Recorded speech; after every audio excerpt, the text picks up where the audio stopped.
La gloria de Dios entre las naciones no es una razón para mostrar la vida de Cristo. De nuevo, la gloria de Dios entre las naciones no es una razón para mostrar la vida de Cristo y los demás sean atraídos por ella. La gloria de Dios entre las naciones es la única razón por la que nosotros tenemos aliento de vida. Es la razón por la que fuimos creados y por eso debemos vivir. Más de la mitad de la población del mundo hoy no conoce de Cristo. Nosotros nos parece que como vivimos en la época de internet, de televisión o de lo que sea, hay 2.500 millones de personas que no han escuchado nunca de Cristo. La mayoría de ellos vive en lo que algunos llaman la ventana 1040.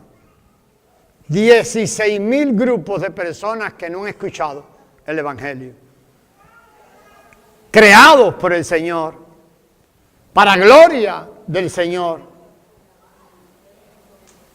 Y merecen escucharlo y vivir para la gloria de Dios. Así que mantenga eso en mente. La gloria de Dios entre las naciones es la razón por la que nosotros existimos. Es la razón por la cual fuimos creados y la razón por la cual tenemos que vivir. Hermano Cristian, búsqueme por favor, el control remoto. 4 verdades por las cuales vivir, que comenzamos la semana pasada. 4 verdades por las cuales vivir. Estamos trabajando en el libro del profeta Isaías, allí en el capítulo 6. Así que usted abra su Biblia allí, capítulo 6 de Isaías. 4 verdades por las cuales vivir, verdades que cambiarán nuestra manera de vivir. 4 verdades, eso es lo que queremos. 4 verdades que son básicas, fundamentales, sirven de fundamento en nuestras vidas. ¿Usted recuerda la primera verdad que desarrollamos la semana pasada? ¿O no? Isaías capítulo 6. Tenemos un Dios incomprensiblemente glorioso. Gloria a Dios. ¿Qué quiere decir incomprensiblemente? Que nosotros no podemos comprender la gloria de Dios. Isaías dice que vio millones y millones de ángeles que lo rodeaban. Y todos cantaban una canción, tratando de expresar la gloria de ese ser que tenían delante. Ellos cantaban aquella canción, ¿se acuerda cuál fue? Amén, la misma que cantamos esta mañana cuando leímos el libro de Apocalipsis. Santo, santo, santo, santo, santo, santo. Y es bueno que nosotros mantengamos en mente lo que significa ser santo. ¿Recuerdan eso? ¿Qué significa que Dios es santo? Pues significa que Dios es único, sin igual. Está tan apartado, apartado, que Dios es único, es sin igual. Y eso, hermano, nos lleva a pensar en esta verdad. Dios es incomparable, su santidad es asombrosa. Y eso fue lo que desarrollamos la semana pasada. Nosotros tenemos un Dios incomprensiblemente glorioso y nos creó a nosotros para que a través de nosotros la gloria de Él fuese revelada. Creó la naturaleza para que la gloria de Él fuese revelada. La gloria de Dios entre las naciones es el motivo para el cual nosotros existimos y el motivo para el cual nosotros debiésemos vivir. Que la gloria de Dios sea revelada de nuestras vidas. Ahora, la máxima expresión de la gloria de Dios, ¿cuál es? Es Cristo, amén. Entonces, nosotros debemos vivir para que la máxima expresión de la gloria de Dios sea revelada de nuestras vidas. Sabemos que es Dios quien hace esto, sabemos que es Dios quien ha planeado esto y sabemos que es Dios quien viene a vivir a nosotros. Entonces, para que a partir de ahí, Cristo siendo nuestra vida, esa gloria de Dios pueda ser revelada. Vimos que nuestro Dios es soberano sobre la naturaleza. Nuestro Dios es soberano sobre las naciones. Él es el que gobierna. Él gobierna la naturaleza, Él gobierna las naciones. Nosotros tenemos un Dios incomprensiblemente glorioso. Vamos a mirar hoy la segunda verdad. La segunda verdad tiene que ver con nosotros. Y la podemos escribir así. Somos un pueblo perdido en pecados. Si tenemos un Dios incomprensiblemente glorioso, la segunda verdad es que nosotros somos un pueblo perdido en pecado. Lo que vamos a hacer es mirar el testimonio de las Escrituras acerca de esta verdad. Miren y recordamos la respuesta del profeta Isaías cuando él contempló la gloria de Dios. Decíamos la semana pasada que la respuesta de Isaías no fue una respuesta de alegría. ¿Fue una respuesta de qué? Fue un clamor, no fue una expresión de júbilo, fue un lamento. ¿Se acuerdan lo que dijo Isaías cuando contempló la gloria de Dios? ¡Ay de mí! Fue lo que dijo el profeta. ¡Ay de mí porque perdido estoy!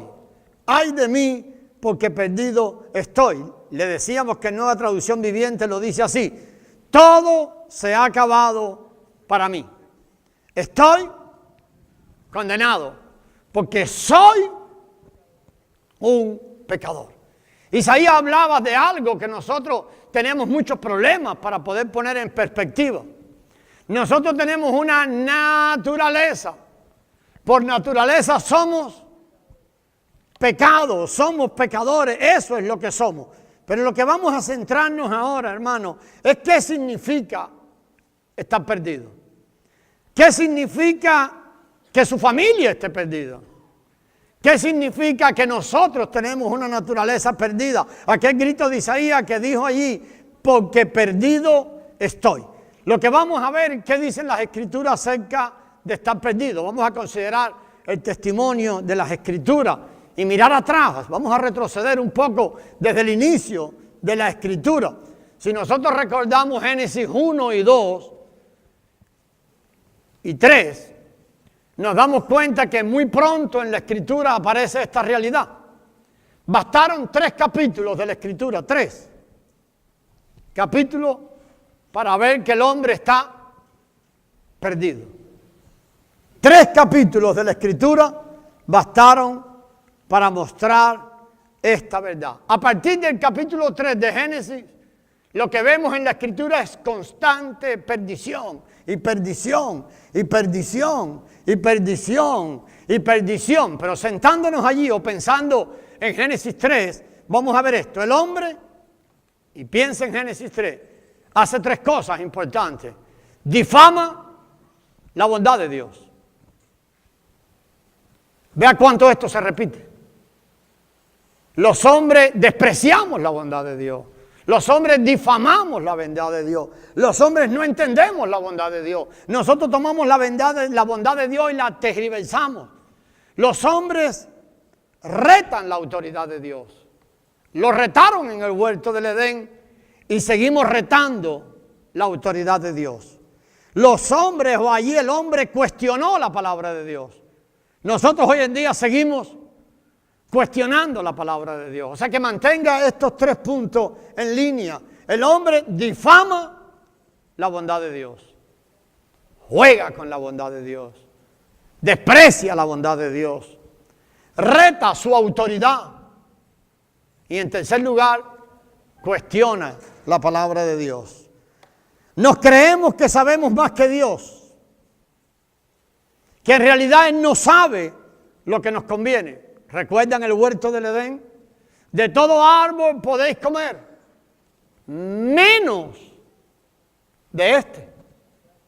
Pues los hombres seguimos entonces creyendo que Dios no sabe mucho, creyendo que Dios nos esconde cosas, que Dios lo que hace es prohibirnos. No vemos la bondad de Dios detrás de cada mandamiento de su palabra. Creemos que entonces Dios no sabe bien lo que a nosotros nos conviene. Dios dice, esto es lo que tienen que hacer, esto es lo que yo quiero que hagan, esto es lo que no quiero que hagan. Pero nosotros al fin, ¿qué hacemos? Pues lo que nosotros queremos. Y seguimos constantemente retando la autoridad de Dios. Nosotros creemos que podemos hacer lo que bien nos parezca. Cuando nosotros hablamos del Dios glorioso, hablamos del Dios que a todo lo obedece. No hay nada, hermano, en la naturaleza, no hay nada en la tierra, no hay nada debajo de la tierra, no hay nada de lo creado que no obedezca a Dios. ¿Sabe lo único que no obedece a Dios? ¿Lo sabía? El hombre. El hombre sigue difamando su bondad, sigue retando su palabra, sigue cuestionando la palabra de Dios. El hombre todavía tiene la audacia de decirle no al Señor. Más peor, el hombre tiene la audacia, como Pedro, el apóstol, que le llama al Señor, Señor, sin embargo le dice, no voy a hacer lo que tú dices. Nada en la naturaleza se resiste. Mantenga estos 3 puntos en perspectiva. Seguimos difamando la bondad de Dios.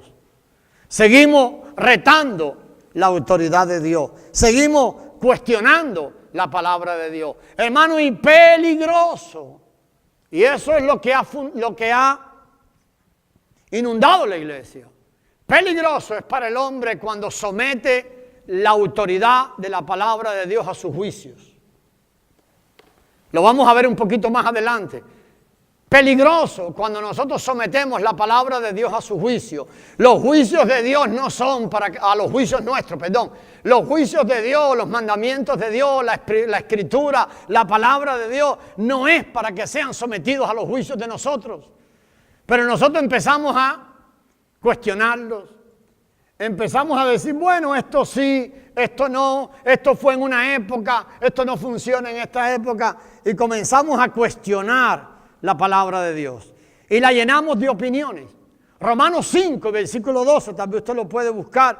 Nos damos cuenta cómo a partir de aquel pecado, el pecado y la condenación entraron a todo el mundo. Y de ahí en adelante hay perdición en toda la Biblia. Usted va leyendo toda la Biblia y lo que va viendo que el hombre no solamente está a pecado, sino que el pecado ha permeado la vida del hombre. La naturaleza del hombre es pecadora. Entonces, si usted ve Romanos 5:12, lo ve muy bien allí.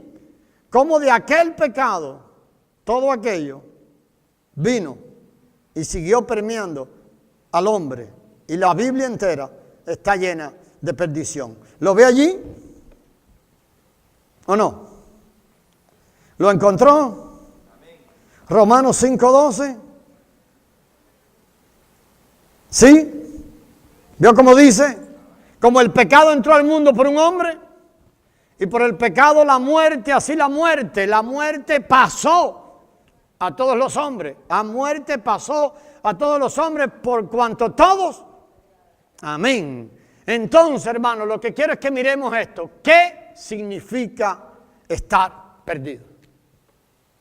Porque a veces hablamos mucho de esto. Hablamos mucho de los perdidos, pero la Biblia hace un cuadro tremendo acerca de lo que significa estar perdido. El libro de Romanos, ahí en el capítulo 3 de la carta del apóstol Pablo, hay un versículo que muchos de nosotros hemos sabido de memoria por mucho tiempo. Dice este versículo, por cuanto todos pecaron, ¿qué más? Están destituidos de la gloria de Dios. Entonces, ¿qué significa estar perdido? Significa estar cortado de Dios. Significa estar echado de la presencia de Dios. Significa estar distanciado de Dios. Presencia de Dios significa el Edén. ¿Qué pasó cuando el hombre pecó? El hombre fue echado. El hombre no tiene posibilidad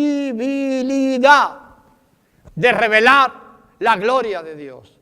La única posibilidad que el hombre tiene de revelar la gloria de Dios es que el Dios que haga. Dios vaya y redima al hombre y ponga entonces la vida resucitada de Cristo en el hombre para que ahora el hombre después y a través de un proceso pueda revelar la gloria de Dios. Entonces, estar perdido significa estar cortado de Dios. Yo voy a mencionarles unos textos, algunos los leeremos. Si usted gusta lo anota. Pero voy a enseñarle cómo la Biblia dice tantas veces lo que significa estar perdido. Usted puede anotarlo y después lo revisa. Colosenses 1:21 dice que el hombre está separado de Dios. Usted puede anotarlo, después lo lee.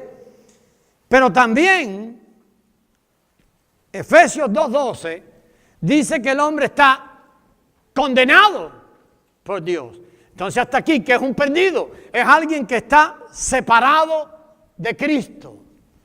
Alguien que está condenado por Dios. Santiago 4:4, que es un versículo que también ustedes memorizan por allí, es un hombre que es enemigo de Dios y al contrario, es amigo del mundo. ¿Por qué al perdido le gusta tanto el mundo? Porque en su naturaleza es amigo del mundo, pero enemigo de Dios. Eso es un perdido. Juan 8:34 dice que estamos esclavizados al pecado. El pecado que hemos cometido se ha vuelto ahora el amo del hombre perdido. El pecado es su amo. El pecado lo esclaviza. Romanos 6:12 habla de que estamos dominados por Satanás. Si usted está viendo esta descripción de lo que significa ser un perdido, es muy amplia. Dominado por Satanás. Efesios 2:3 dice que somos, ¿qué cosa? Por naturaleza, hijos de ira. ¿Y qué más? Esclavos de la carne. ¿Qué es lo que el hombre constantemente va a obedecer? La carne. Qué bueno que nosotros podamos entender lo que somos en nuestra naturaleza. Sí tenemos un Dios infinitamente glorioso, pero nosotros mismos somos y estamos perdidos. Pastor, pero este mensaje suena como que nos está rebajando la autoestima. Lo más que quisiera en mi corazón es rebajarnos la autoestima. Lo más que quisiera, hermano, es eso. Que nosotros podamos comprender profundamente lo que nosotros somos. Lo que pasa con el cristiano es que quiere un mensaje natural, que lejos de a ese hombre perdido comience a decirle todo lo contrario. De nosotros que sale ira, por eso constantemente nosotros no tenemos que planear la ira. ¿Por qué la ira brota sola? Porque somos hijos de ira.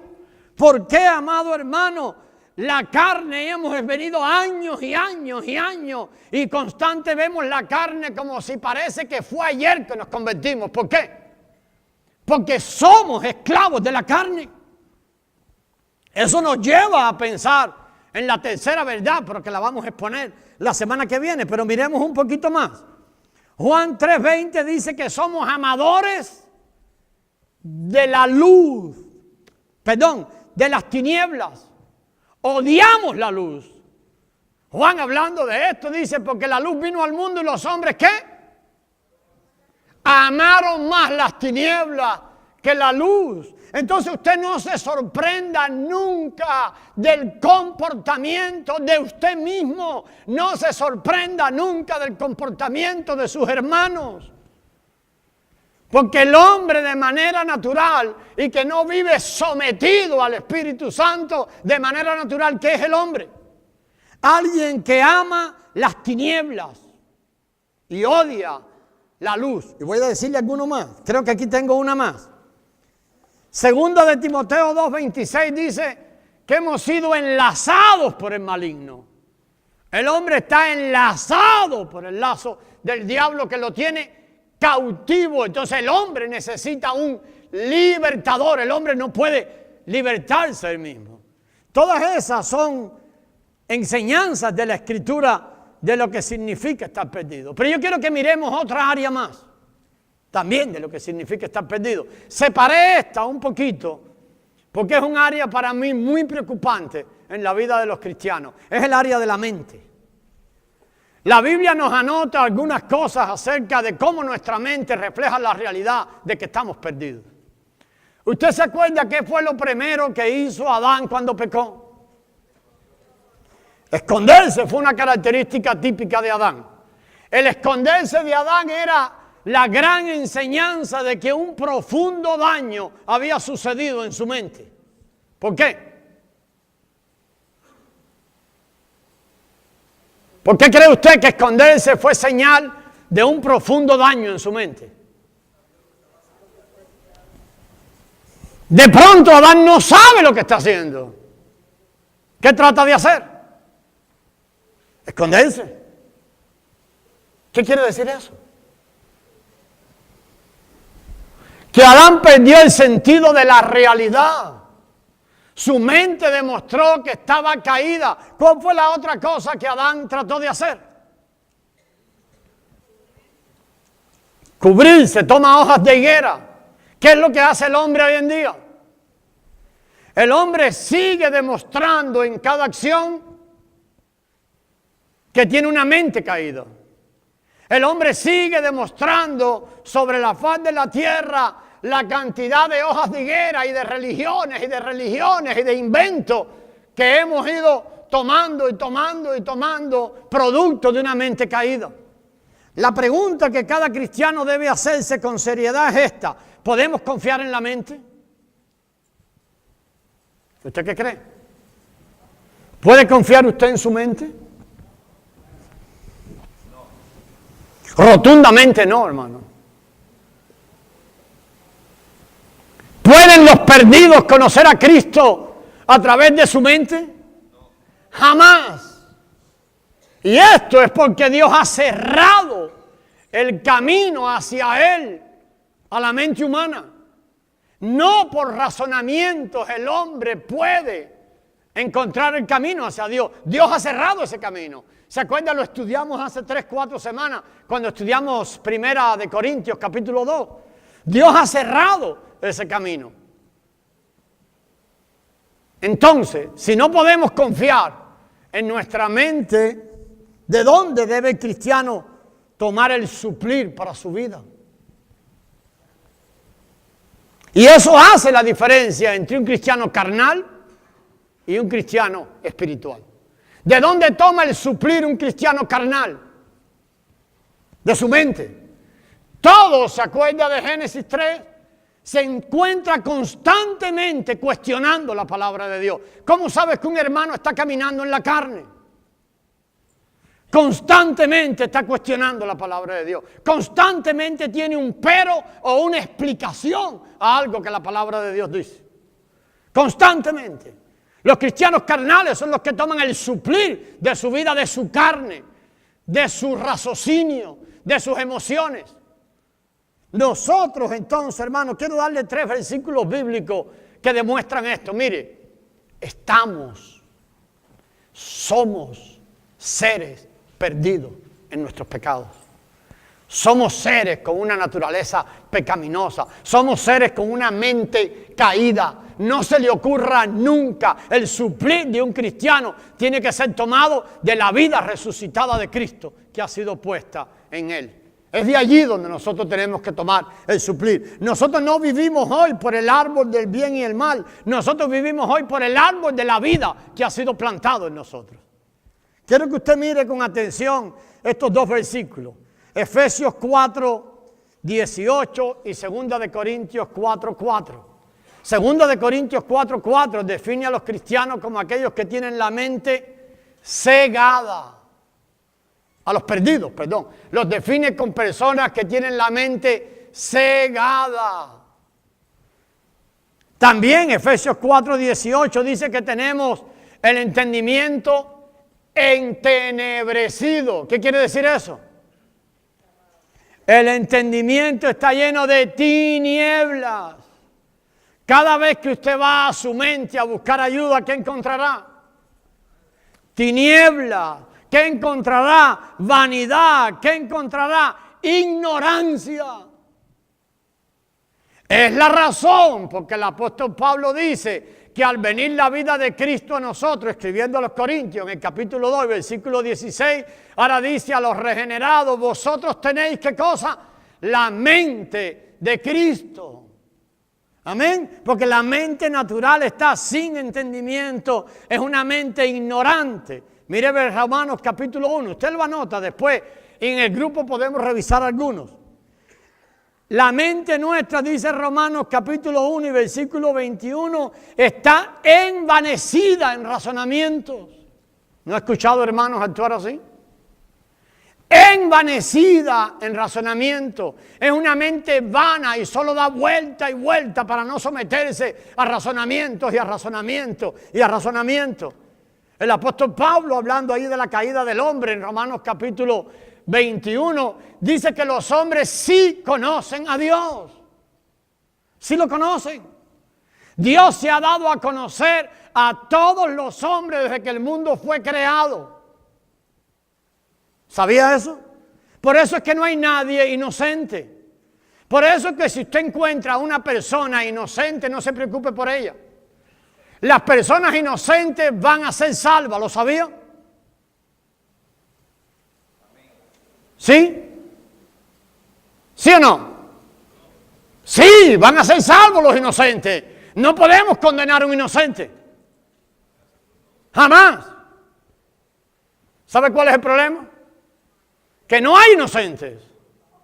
No podemos decir que allá en la selva hay un grupito que nunca ha oído. No. Romanos capítulo 1 dice, habiendo conocido a Dios, no lo estimaron como Dios, sino que decidieron darle gloria a lo creado antes que al Creador. Dice allí que se envanecieron en sus razonamientos. ¿Cuál es el resultado de envanecerse en su razonamiento? Empezaron a darle gloria a lo creado y no al Creador. Así que piensen eso. Romanos 1:28 dice que Dios nos entregó. Tenemos una mente entregada por Dios a la depravación. Ay, pastor, pero eso es un poco difícil. Dice allí que Dios los entregó a una mente depravada y por eso ¿qué hicieron? Cambiaron el uso natural de la mujer y empezaron a entregarse hombres con hombres. ¿Por qué?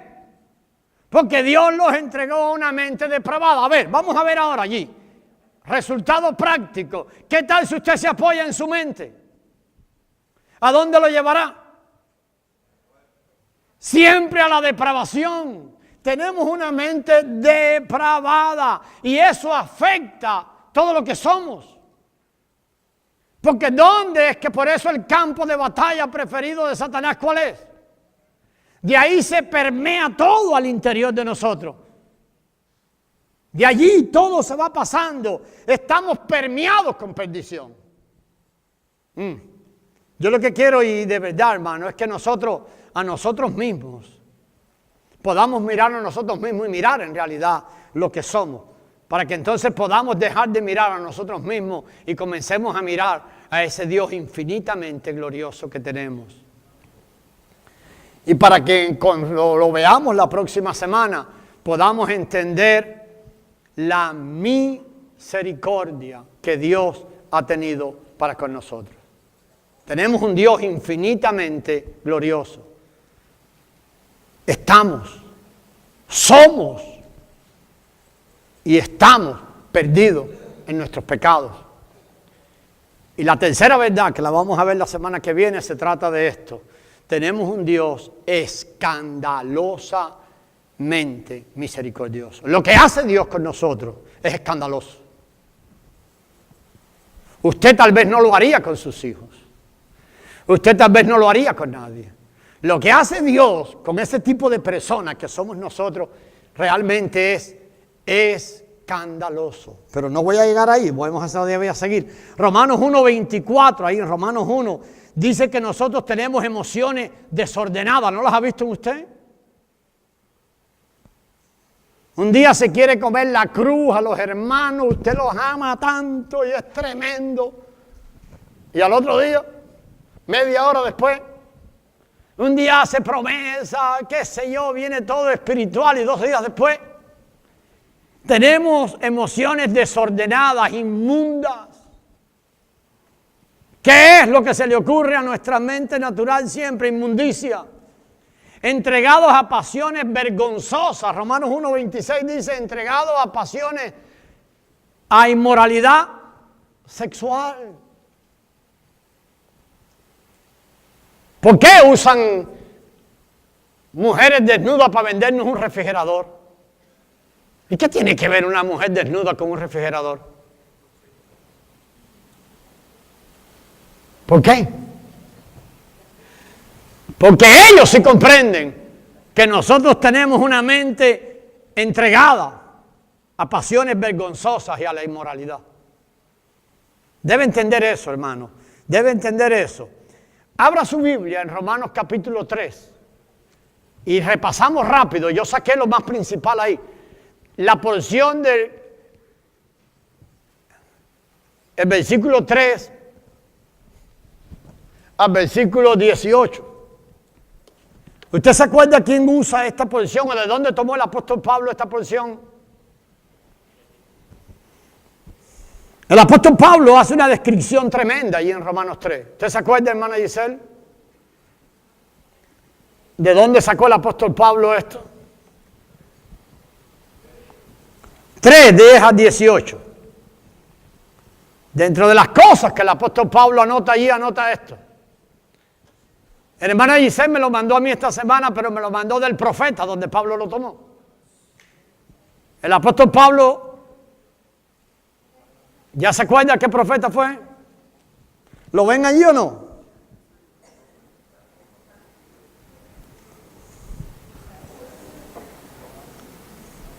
¿Lo encontraron, hermanos, o no? ¿De un salmo? Amén. ¿Cómo describe el salmista allí? Y Pablo lo toma. Dice, no hay justo, no hay quien, nos hemos desviado, nuestras gargantas son sepulcros abiertos, veneno, amargura y maldición es lo que sale de nuestras bocas. No hay temor de Dios delante de nosotros. ¿Cómo le suena esa descripción de usted?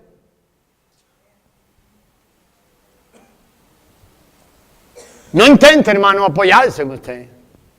No intente buscar ayuda en usted. Esa es la razón por la que el Señor durante este proceso quiere quitarlo a usted del medio. Para que entonces la vida resucitada de Cristo sea manifiesta y el Padre pueda recibir gloria. No hay justo, no hay quien entienda. Nos hemos desviado. Nuestras gargantas, lo mejor de nosotros que sale de nuestra boca, ¿qué es? Maldición, amargura, somos como sepulcros abiertos.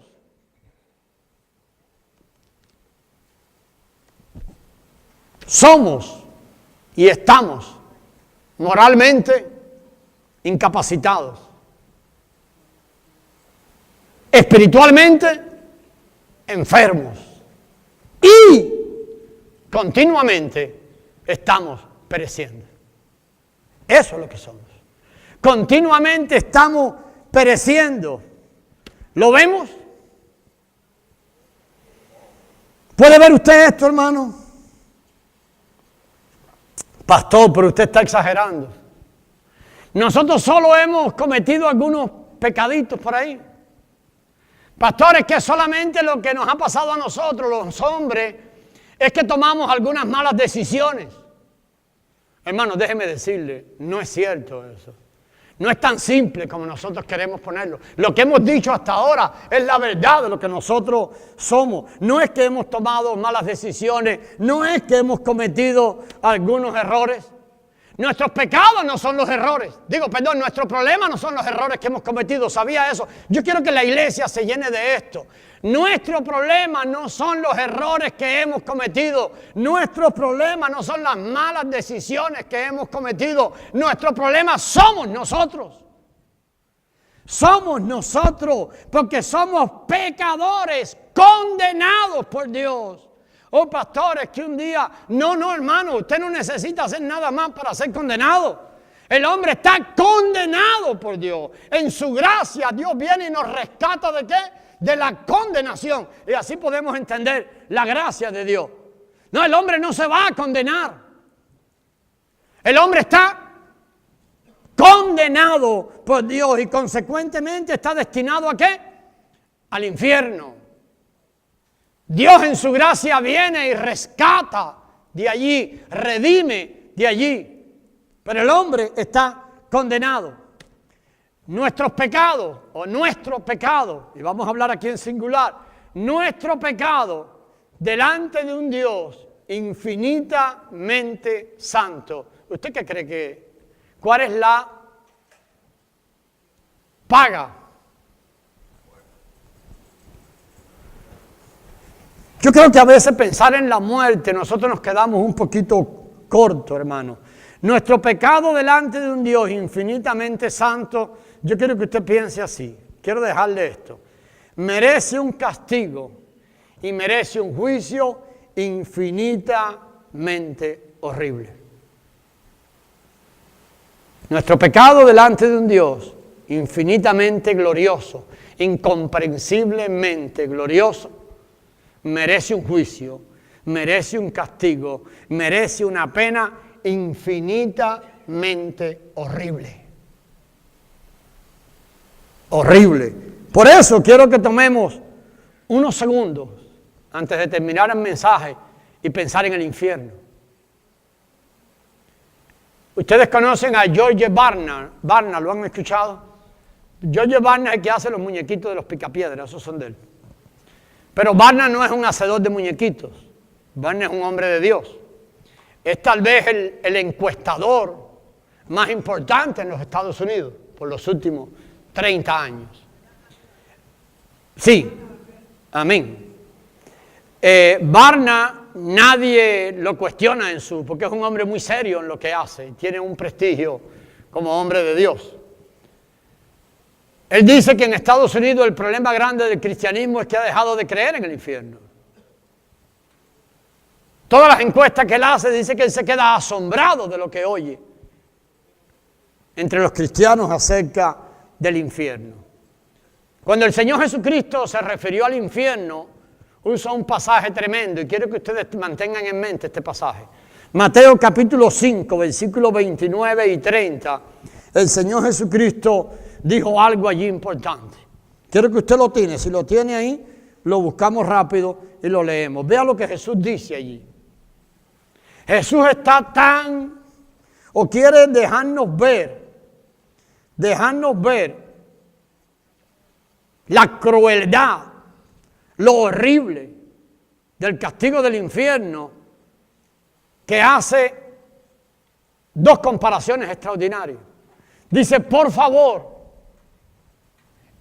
córtense una mano si tienen que cortársela. Es mejor que vayan al cielo con una sola mano que vayan al infierno con las dos. Pero después siguió y dice, mire, se lo digo también para los ojos. Son dos cosas que nosotros apreciamos. Las manos, los ojos.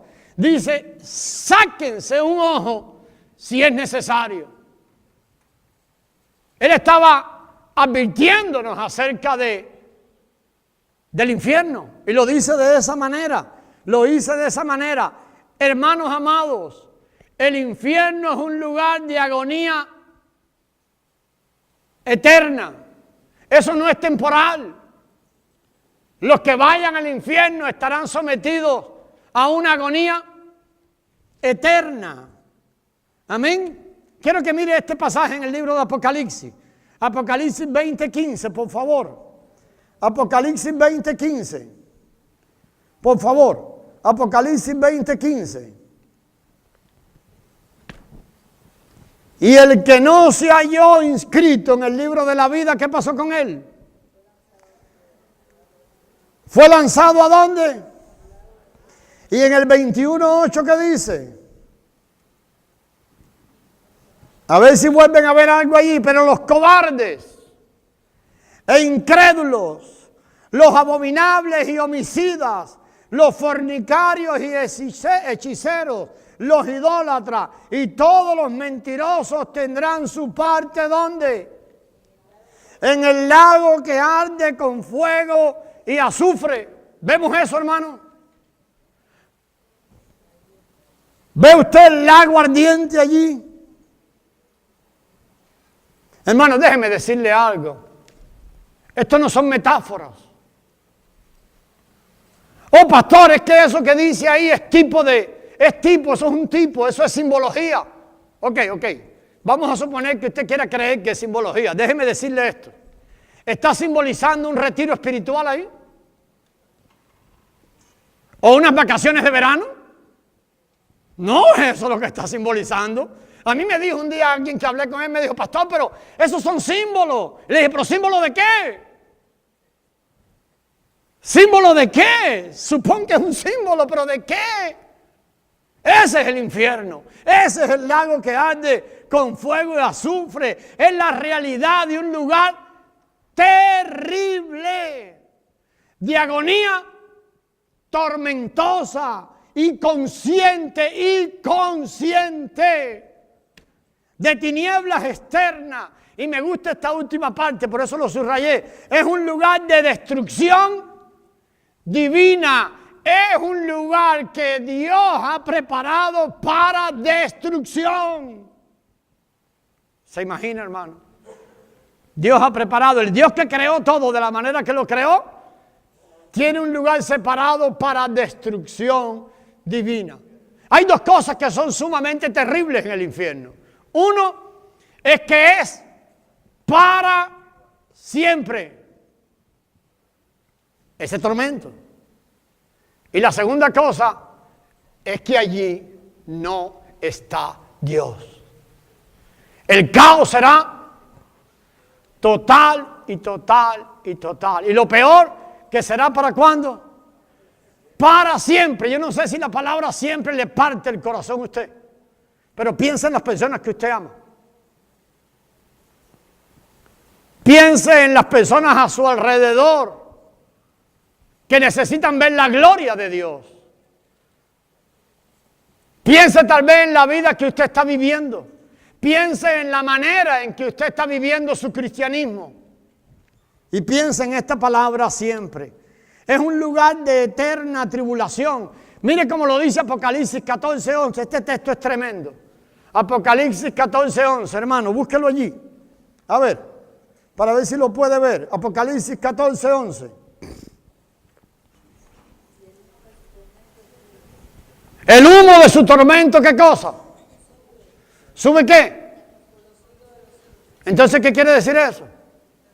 Que esa caldera estará ardiendo por los siglos de los siglos, por los siglos de los siglos, por los siglos. No, pastores, que ya allí fue alguien y ya se quemó. No, por los siglos de los siglos. Recuerde esto. El pecado, nuestro pecado, delante de un Dios infinitamente santo, merece un juicio infinitamente tormentoso. Tan sencillo como eso. Hay un hombre que yo olvidé el nombre de él, pero yo recuerdo esta frase que dijo. Él dijo, los malvados en el infierno siempre estarán muriendo, pero nunca muertos. Muertos. Ahí lo dice, mire. Los malvados en el infierno siempre estarán muriéndose, pero nunca estarán muertos. Sino que el tormento, el color verde no se ve. Le prometo que la semana próxima lo cambiamos. No, amén, amén, que hay un versículo que lo dice. El gusano nunca muere, nunca muere. Gracias por recordarme eso, nunca. Los malvados en el infierno siempre estarán muriéndose, pero el tormento será para la eternidad, amado hermano. Hay ira eterna esperando a los pecadores delante de Dios. Hermano, estamos trabajando sobre 4 verdades que pueden ayudarnos a cambiar nuestra manera de vivir. Comprender que fuimos creados para la gloria de Dios es un fundamento extraordinario en la vida de un creyente. Fuimos creados para revelar la gloria de Dios. Comprender como verdad número 1 que nosotros tenemos un Dios infinitamente glorioso. El Dios soberano que controla todo. Ese fue el Dios que nos llamó para Él. Ese fue el Dios que nos compró. Pero tenemos que comprender también que somos y estamos perdidos en nuestro pecado. No seamos ignorantes e indiferentes. Por favor. Por favor, no permitamos que las distracciones vanas de este mundo nos emboten el cerebro. No lo permitamos, amados hermanos, que nos hagan insensibles a la realidad del cielo y del infierno. Allí eterna, esperando a los pecadores. Allí eterna, hermano. Los malvados, los perdidos, en el último momento de sus vidas se darán cuenta que entran a una noche que no tiene amanecer. Para ellos no habrá mañana. No habrá mañana. Sino que será una noche permanente, para nunca amanecer. Es nuestra oración que estas verdades sacadas de ahí de la Escritura. Por eso fue el grito de Isaías cuando vio la gloria de Dios. ¡Ay de mí! ¡Ay de mí! ¡Ay de mí! Porque perdido estoy. ¡Ay de mí! Porque muerto estoy. Cuando un cristiano puede ver esto, nos va a llevar a una profunda necesidad de intimar con el Padre. Nos va a llevar a aprovechar o a pensar o a meditar en lo que Dios ha hecho por nosotros. Y aquí les dejo el tema para la próxima semana. Es cierto que tenemos un Dios infinitamente glorioso. Es cierto que nosotros somos y estamos perdidos en nuestros pecados, pero es muy cierto también que tenemos un Dios escandalosamente misericordioso.